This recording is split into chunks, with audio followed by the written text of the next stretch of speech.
準備移民嘅朋友，你有冇諗過一踏出香港，全球嘅稅局已經等緊你啦？如果抱住到時先算嘅心態，就等於自掘墳墓啦。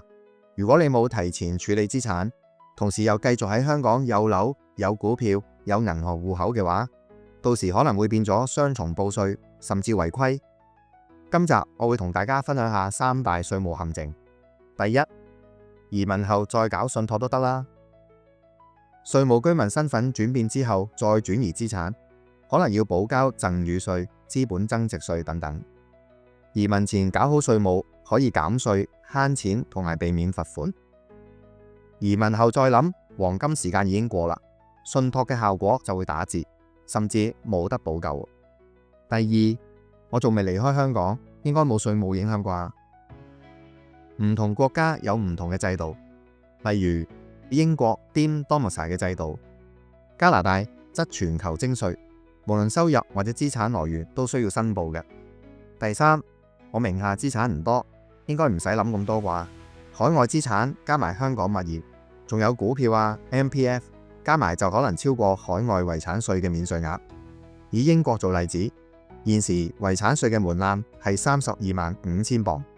以慳稅嘅角度嚟睇，設立信託絕對係最合適嘅方案。我歸納咗有以下3大優勢。第一，資產分離，將你自己同埋資產喺法律上分開，減低被視作個人擁有。第二，避免贈與稅又或者資本增值稅。喺移民之前已經作好安排，稅務上處理會更加簡單。第三，合規報稅。信託架構可以根據移民目的地嘅法律要求而設計，避免跨國稅務重疊。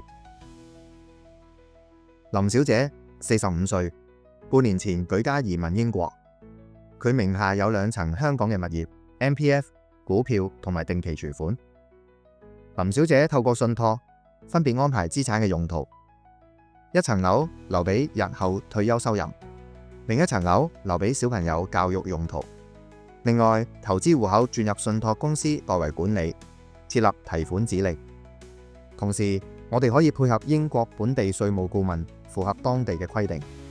喺呢個個案入面，林小姐成功避免咗贈與稅同埋資產增值稅，亦都提升咗資產嘅保密性同埋彈性。留言移民慳稅，等我哋為你準備更精準嘅慳稅方案。今集嘅時間差唔多啦 ，subscribe 我哋，發掘信託更多未知嘅一面，記得 like and share 俾身邊嘅朋友啊！